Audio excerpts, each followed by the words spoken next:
Bismillahirrahmanirrahim. Nampak slide eh? Okay, nampak. Nampak, nampak. Nampak. Okey. Baik, Assalamualaikum dan selamat petang semua. Ah, Waalaikumsalam. Baik, jadi saya perkenalkan diri saya lah.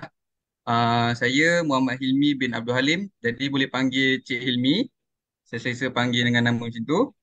Jadi saya akan mengajar untuk modul 3, subjek kemahiran kepimpinan, bertajuk kebolehan kerja berpasukan tahap 3. Jadi suka saya ingatkan, sebelum kita mula, saya nak tanya khabar dululah pada pelajar-pelajar. Semua sihat ke? Sihat. Sihat, Alhamdulillah. Sihat. Alhamdulillah. Alhamdulillah. Okey, jadi saya harap semua bersemangat lah untuk kelas petang ni. Memang mengantuk, tapi kita terpaksa juga jalankan kelas. Jadi sebelum tu saya nak ambil kehadiran dulu. Muhammad Amirul ada?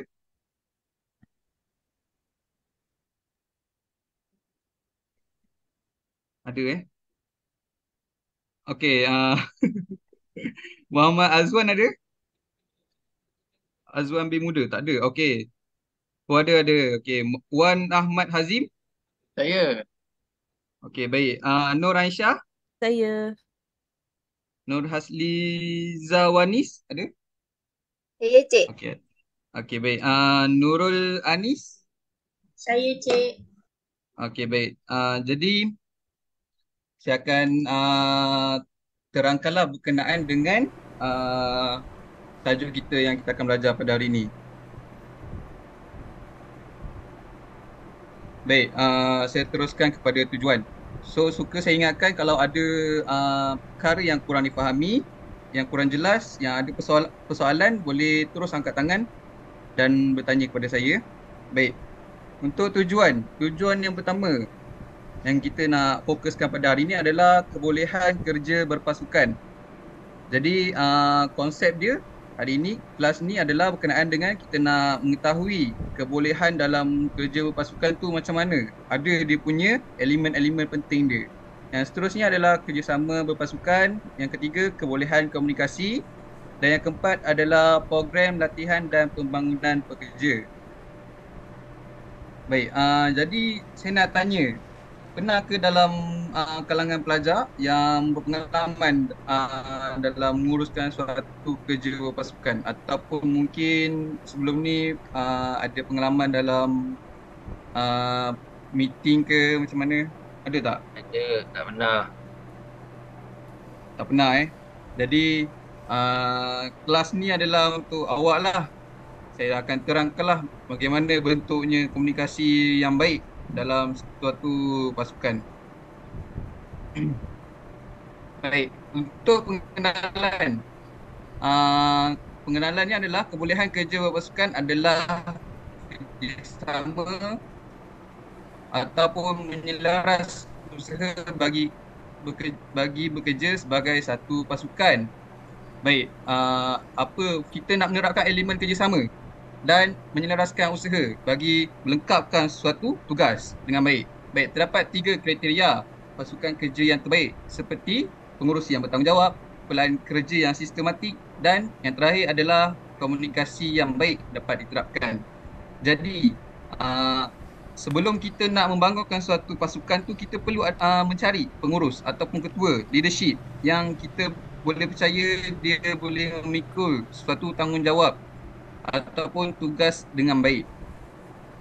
Dan untuk pelan kerja yang sistematik, sebelum kita nak buat team building, kita perlu ada plan. Kita perlu communicate, kita perlu discuss dengan kita punya pasukan. Apa plan yang terbaik, yang teratur sebelum kita membangunkan satu kerja. Baik, yang ketiga tu adalah berkenaan dengan komunikasi. Jadi, komunikasi tu adalah perkara yang penting untuk kita terapkan dalam suatu pasukan. Jadi bila komunikasi yang baik kita dapat terapkan, maka suatu pencapaian tu kita dapat. And then kata putus yang kita inginkan dapat tercapai dan dapat semua pasukan mengikut. Baik, seterusnya. adalah kebolehan kerja berpasukan. Terdapat kebaikan di situ. Yang pertama adalah sumbangan bagi setiap individu. Dan yang kedua adalah dapat meningkatkan kepuasan bekerja. Dan yang ketiga adalah ahli pasukan menilai pemikiran kritikal antara satu sama lain. Baik, apa sumbangan yang dapat kita bagi kepada pasukan kita? Dari segi kita punya idea, kita dapat melontarkan kita punya idea yang benar, kita dapat selesaikan suatu masalah. Jadi elemen kebaikan tersebut sangatlah membantu untuk memudahkan perjalanan suatu pasukan tu untuk melengkapkan dia orang punya kerja. Baik, yang kedua tu dapat meningkatkan kepuasan bekerja. Jadi bila kita dapat leadership kita yang memahami, kita dapat ahli pasukan kita yang baik, yang faham dengan kita punya kelebihan dan kelemahan serta idea dapat mereka terima, maka suatu kepuasan tu dapat kita sendiri capai. Dan yang ketiga adalah ahli pasukan dapat menilai pemikiran kritikal. Baik, dekat situ dia beritahu setiap dalam pasukan tu, dalam setiap individu adalah berlainan akal fikirannya dan juga idea yang akan dilontarkan. Jadi dekat situ kita dapat memahami antara satu sama lain. Apabila kita lontarkan idea, kita dapat menerima dengan hati yang terbuka. Mungkin dekat side dia ada yang baik dan ada kekurangan. Jadi dekat situ kita dapat bertoleransi. Baik, untuk kelemahan pula. Baik, yang pertama, kumpulan terlalu banyak bercakap tapi kurang tindakan. Dekat sini agak kritikal di mana apabila kita ada cukup jumlah pasukan tetapi kita terlalu banyak bercakap, terlalu bising, tapi tindakannya pula mereka tak lontarkan. Jadi dekat situ kurangnya persefahaman yang berlaku dan kurangnya fungsi pasukan tersebut. Baik, yang kedua pula, desakan ke arah kematuhan dan prestasi. Baik, dekat sini apabila leadership tersebut memberi suatu kerja dan perlu patuh dan leadership tersebut yang akan menilai kita punya prestasi, maka dekat situ leadership akan memainkan peranan. Kalau boleh, sebagai kita punya ketua ataupun kita sendiri yang akan dilantik sebagai ketua nanti, kita tak perlu nak mendesak ataupun nak terlalu patuh. Kita ikut pada kesesuaian pada keadaan suatu projek ataupun kerja tersebut. Misalnya terlalu ketat sangat, maka ketua tersebut perlu berfikir dengan rasional apa yang perlu kita longgarkan kepada ahli pasukan supaya mereka selesa membuat kerja. Baik, yang ketiga, tidak menonjol sikap kesungguhan dalam pasukan. Baik, ini yang kritikal juga di mana kita dah ikut dengan pasukan kita tapi kurangnya sikap kesungguhan. Dekat situ ahli pasukan kita punya prestasi akan merundum sebab kita kurangnya menonjol, kurangnya melontarkan idea dan kurangnya memberi kebaikan serta membantu antara satu sama lain. Baik, yang terakhir adalah mencetuskan konflik dalam kumpulan. Baik, yang konflik biasanya akan berlaku apabila kurangnya kesefahaman antara kita punya ahli pasukan, di mana yang lain ataupun kita punya ahli grup tidak menerima kita punya idea yang kita lontarkan. Jadi dekat situ akan jadi kurang persefahaman dan tidak mencapai suatu kerja pasukan tersebut dengan baik. Baik. Untuk seterusnya adalah ciri-ciri pasukan yang berkesan. Oh, dekat situ ada 2 kesan. Minta maaf. So, yang pertama adalah keahlian yang bermaksud 2 atau lebih individu yang bekerjasama ke arah matlamat yang sama. Baik. Pentingnya ciri-ciri keahlian tersebut adalah kita perlu bersama-sama mencapai ataupun bekerjasama dalam mencapai suatu matlamat yang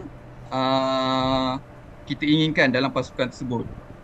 Baik, yang kedua adalah organisasi sosial. Organisasi sosial ini adalah dalam membentuk kumpulan yang aktif untuk berunding. Jadi dekat situ memainkan peranan penting untuk kita melontarkan, kita memberi pandangan kita untuk kita dapat bekerjasama dan juga memberitahu kita punya idea, kita punya buah fikiran kepada ahli pasukan lain dan juga kepada ahli pasukan yang lain. Baik. Seterusnya yang ketiga adalah matlamat bersama. Ahli pasukan berbincang mencapai tujuan yang sama. Baik, dekat nombor 3 ni dia menyentuh bab matlamat. Ahli pasukan perlu berbincang. So, bila leadership tersebut memberi suatu tujuan, apa yang kita perlu capai dalam tujuan tersebut.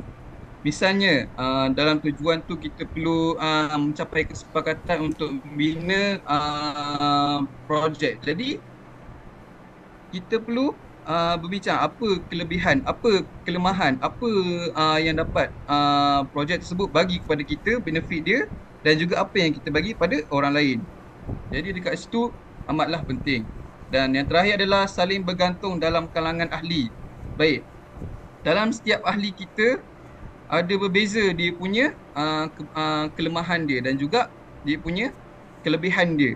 Jadi dekat situ apabila ada di kalangan ahli kita yang malu, yang kurangnya menunjukkan diri, dekat situ kita perlu memberi dia semangat ataupun kata-kata positif dalam memberi mereka suatu iltizam untuk memberanikan diri dalam menonjol ataupun menunjuk dia punya kelebihan dia. Baik, yang seterusnya adalah kerjasama berpasukan. Baik, terdapat dua elemen kerjasama berpasukan. Yang pertama adalah kolektif. Baik, kolektif. Siapa yang tahu apa sebenarnya kolektif ni? Tahu cik. Tak tahu Baik. Dalam kolektif ni dia bersama-sama dalam melakukan suatu kerja tu untuk mengembangkan idea. Dan untuk kompetitif pula lain. Kompetitif ni dia lebih kepada persaingan untuk dia merebut suatu hasil dia untuk diri sendiri. Baik, dekat situ dua pandangan yang berbeza. Mungkin ada di antara kita ataupun orang lain di luar sana yang memiliki sifat tersebut. Baik, untuk seterusnya adalah pasukan pelbagai fungsi.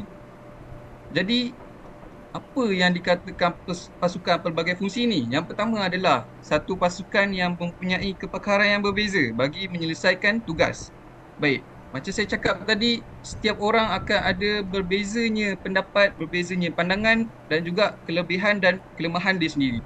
Jadi dekat sini pentingnya untuk kita melontarkan kita punya idea ataupun kita punya kepakaran kita sendiri. Jadi apabila kita dapat berkongsi kita punya kelebihan, maka matlamat yang kita ingin capaikan tu kita dapat. Yang seterusnya, pelbagai kepakaran dalam suatu pasukan. Jadi dekat sini apa yang diberitahu adalah kita dapat kepakaran yang berbeza.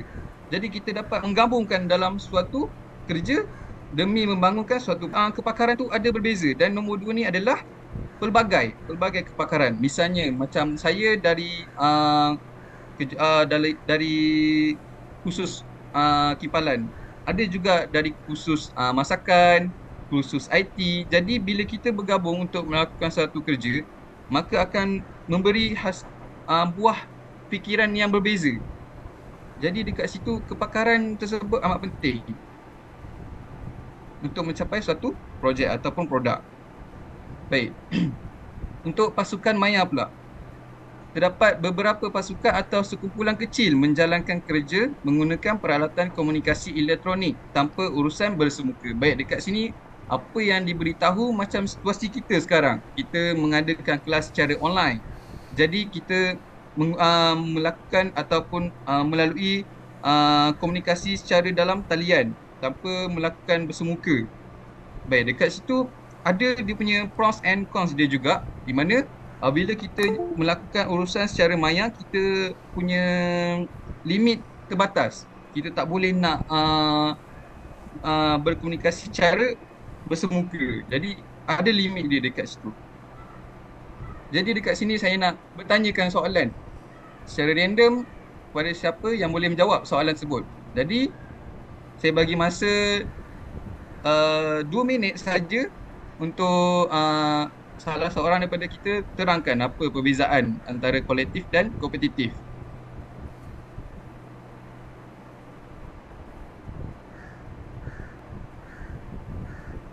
Boleh Google, tak ada masalah. Saya tak ada masalah. Asalkan jangan terlampau panjang. Cuma nyatakan je apa beza dia. Macam tadi, kolektif tu apa? Dia bersama dengan pasukan. Yang kompetitif tu adalah untuk apa? Ha.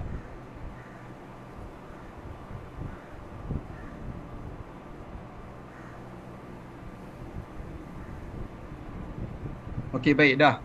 Jadi ada siapa yang nak menjawab soalan?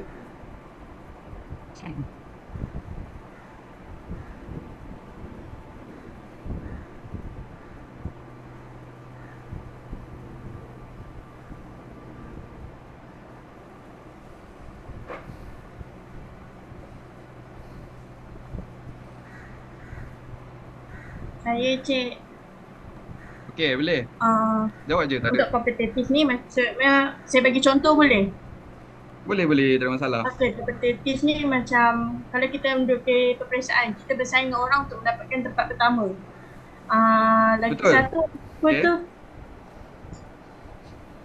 Saya tak nampak yang kemudian tu. Kompetitif ke? Kolektif. Yang lagi satu tu pula, kolektif tu pula, maksudnya kita jalankan kerja berkumpulan, kita bersama-sama, kita nak selesaikan satu tugasan yang diberi oleh pensyarah atau pengajar kita untuk selesaikan satu masalah. Okey, betul. Baik, terima kasih saya ucapkan kepada Anis kerana menjawab soalan tadi. Okey.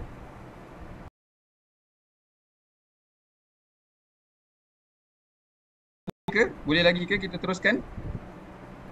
Boleh. Boleh? Boleh. Okey. Saya harap anda semua bersemangat. Saya harap anda semua faham. Kalau ada yang tak faham, boleh bagi tahu. Baik. Saya akan teruskan kebolehan komunikasi. Baik, komunikasi merupakan proses memindahkan isyarat atau mesej antara penghantar dan penerima melalui pelbagai kaedah. Baik, dalam kerja-kerja ataupun melakukan suatu proses ataupun projek berpasukan, pentingnya kita dapat persefahaman yang baik antara ahli pasukan, maka kita akan capai sesuatu yang kita inginkan. Sama juga, ianya proses memindah isyarat atau mesej. Misalnya saya berkomunikasi dengan Anis tadi, ada persefahaman ataupun kurangnya kita punya ataupun berbeza pandangan. Jadi komunikasi tersebut takkan tercapai. Dan misalnya saya bercakap dengan Anis tadi dalam bentuk komunikasi yang tercapai, maksudnya saya boleh menerima dia punya faedah dan juga saya punya faedah bila saya lontar kepada dia, dia pun boleh menerima. Maka komunikasi tersebut tercapai. Jadi terdapat beberapa komunikator yang berkesan, antaranya dapat menjelaskan idea sendiri, meluahkan perasaan mereka dan mendengar pendapat orang lain. Jadi dekat sini yang diterangkan nombor satu adalah menjelaskan idea sendiri, di mana mungkin tadi Anis dia ada pandangan ataupun jawapan yang berbeza untuk kolektif, dan untuk dari Aisyah pula dia ada dia punya pandangan dia ataupun jawapan dia yang sendiri. Maka bila suatu tu jawapan tersebut lebih mendekat, maka kita dapat menerima kedua-duanya walaupun ianya berbeza idea. Maka ianya tak ada masalah asalkan lebih kurang sama bentuk jawapan tersebut. Yang kedua adalah meluahkan perasaan mereka. Kadang apabila kita melalui satu program team building, maka kita akan ada sesi perkenalan diri. Kita akan beritahu kita punya ataupun kita meluahkan perasaan, kita memberitahu ketidakpuashatian kita. Maka dekat situ menunjukkan yang kita dah lepaskan segala-galanya, kita punya yang dalam lubuk hati, maka kita akan rasa tenang. Jadi dekat situ, pentingnya bila kita memberitahu apa yang kita mendalam sangat dalam hati kita, ketidakpuashatian kepada orang tersebut, maka dia akan tahu. Jadi dari situ orang tersebut akan memperbaiki dia punya cara dia sendiri. Baik, yang ketiga adalah mendengar pendapat orang lain. Dalam suatu kerja pasukan tersebut, mungkin ada side positif dia, ada side yang negatif dia. Kadang bila saya sendiri melontarkan idea kepada Aisyah, dia tidak dapat menerima pendapat tersebut ataupun idea tersebut. Jadi dekat situ mungkin dia ada perasaan negatif. Minta maaf ya Aisyah, saya hanya terangkan. Jadi kita perlu mengubah kita punya pandangan tersebut supaya kita lebih boleh adapt. Mungkin okey, dia punya idea lebih benar, mungkin lebih baik dan kita dapat capai. Mungkin juga bila kita mendengar dia punya pandangan ada side negatif dia. Jadi kita boleh melontarkan ataupun memberitahu perkara yang positif. Kita boleh menggunakan dia punya idea tapi kita bagi kita punya positif kepada dia. Jadi dekat situ kita dapat capai konsep communicator tersebut. Baik, yang seterusnya adalah program latihan dan pembangunan pekerja, iaitu tujuan latihan dan pembangunan pengurusan program adalah untuk meningkatkan keupayaan pekerja dan keupayaan organisasi. Baik, apa yang diterangkan dekat sini adalah tujuannya latihan dalam pembangunan pengurusan adalah untuk meningkatkan keupayaan pekerja. Misalnya, kita tak buat latihan tersebut, kita tak akan tahu kita punya pekerja ni dalam suasana dia dapat menerima suatu pekerjaan tersebut ataupun tidak. Dia dapat rasa puas hatian tersebut ataupun tidak. Jadi, fungsinya kita buat latihan ini adalah untuk kita tahu, okey, mungkin dia ada masalah peribadi dia, mungkin dia ada ketidakpuashatian dia, dan mungkin dia ada sesuatu yang matlamat dia tidak dicapai apa yang company itu bagi dekat dia. Jadi dia ketidakpuashatian. Jadi dekat situ pentingnya adakan program untuk kita tahu kekurangan ataupun apa yang ketidakpuashatian pekerja tersebut. Baik, kat sini saya nak semua pelajar saya untuk scan kertas penerangan sebab sekejap lagi saya akan bagi quiz untuk anda semua. Jangan risau, tak susah pun soalan quiz tersebut. Hanya 3 soalan saja. Saya bagi masa 3 minit untuk semua pelajar baca dan juga fahamkan.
Baik, dah ya.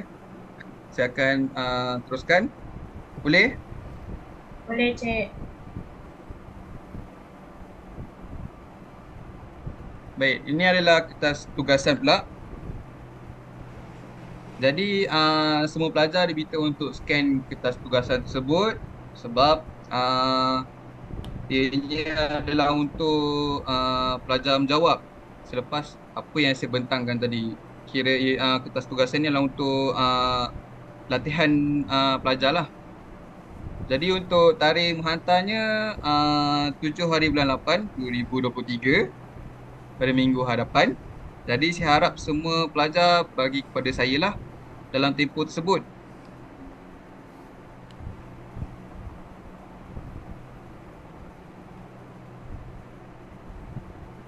Jangan risau, dalam kertas tugasan ni ada semuanya dalam kertas penerangan tadi. Baik, dah ke? Su- Dah, Sudah. Cik. Dah. Kejap ya.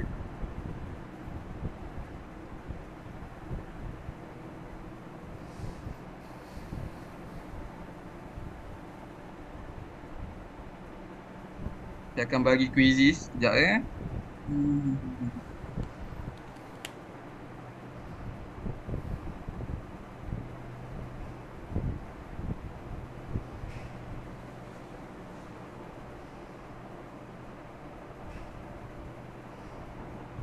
Okey, baik.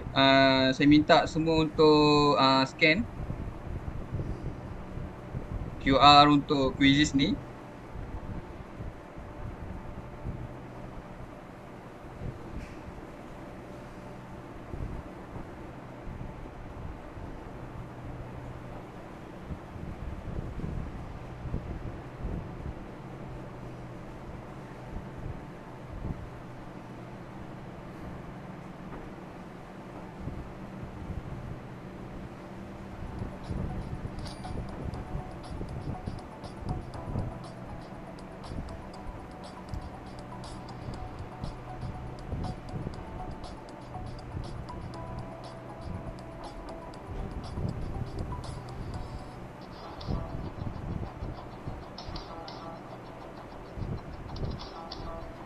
Lagi berapa orang? Lagi seorang eh?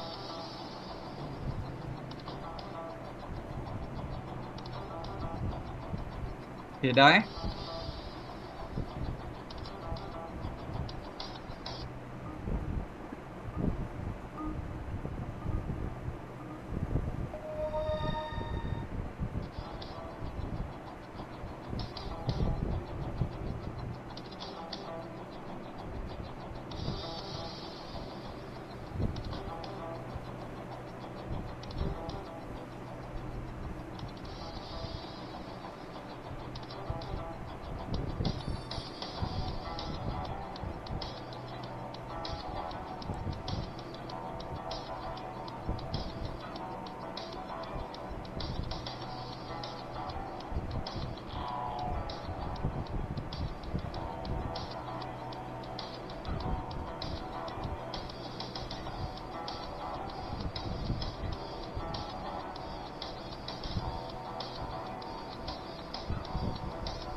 Oh. Susah soalan ni.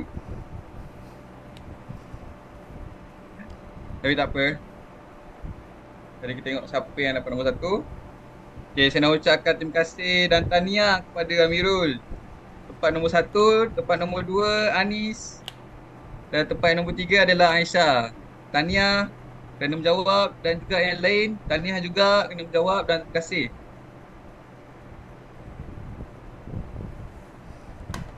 Baiklah, jadi tamat sudahlah kita punya sesi kelas pada hari ini. Cuma saya nak ingatkan kembali apa yang kita belajar pada hari ini adalah tujuan kita yang pertama, kebolehan kerja berpasukan. Yang kedua, kerjasama berpasukan. Yang ketiga adalah kebolehan komunikasi. Dan yang terakhir adalah program latihan dan pembangunan pekerja. Jadi saya nak ucapkan terima kasih kepada semua pelajar kerana memberi tumpuan sepanjang kelas berlangsung. Saya nak ucapkan terima kasih juga kerana hadir pada kelas saya. Dan saya harap kita akan berjumpa semula di kelas yang seterusnya dengan tajuk kemahiran kepimpinan. Baik, saya ucapkan terima kasih dan jumpa lagi. Assalamualaikum. Waalaikumsalam. Terima kasih, Cik. Alhamdulillah, Baik, Cik. sama.